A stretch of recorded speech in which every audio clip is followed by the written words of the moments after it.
Fl-aħħar jiem ġiet implementata l-Organ Support Policy fl-Isptar Mater Dei bil-għan ewlieni li pazjenti b'kundizzjonijiet kritiċi jieħdu l-ogħla livell ta' kura fl-iqsar żmien possibbli. Ħabbar dan il-Ministru għas-Saħħa Joe Etienne Abela waqt konferenza tal-aħbarijiet fejn ġie spjegat kif qed isir pjan għal trattament speċjalizzat u personalizzat għal kull persuna li tidħol fl-Isptar Mater Dei. Dawn it-trattamenti jistgħu jinbidlu matul iż-żmien li persuna tagħmel rikoverata fl-isptar skont il-bżonn u l-ħtieġa marbuta mal-pazjent. Il-Ministru Abela qal kif il-policy l-ġdida tagħti s-seta lill-infermiera biex jeskalaw il-kura b'mod immedjat u tattiva tim speċjalizzat ta' rispons rapidu. Dan hu pjan li għandu jwassal biex fl-Isptar Mater Dei kif ukoll fl-Isptar Ġenerali ta' Għawdex jiġi evitat proċess ta' deterjorament tal-pazjent.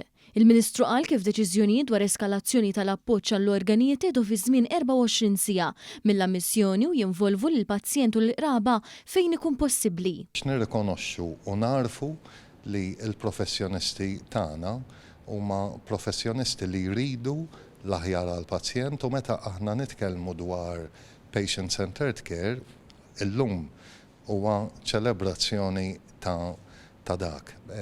Aħna ovvjament bħala pajjiż żgħir nitħarġu billi nikkomunikaw u nitalmu minn pajjiżi kbar.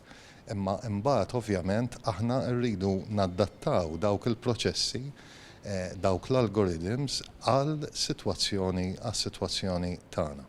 One News tkellem ukoll mal-moħħ wara dan l-investiment teknoloġiku it-tabiba Beatrice Farrugia. L-idea hi li dejjem hemm il-kura tkun ta' livell għoli fil-pront u adattata għal-ċirkostanzi speċifiċi tal-pazjent. Jiġifieri il-mod kif aħna naġixxu meta l-pazjent kun fl-iktar moment vulnerabbli tiegħu li jkun qed jiddeterjora fil-qagħda klinika tiegħu, li jkun hemm proċessi ċari, streamlined, maqbulin bejn kulħadd ta' kif għandha tiġi eskalata l-kura.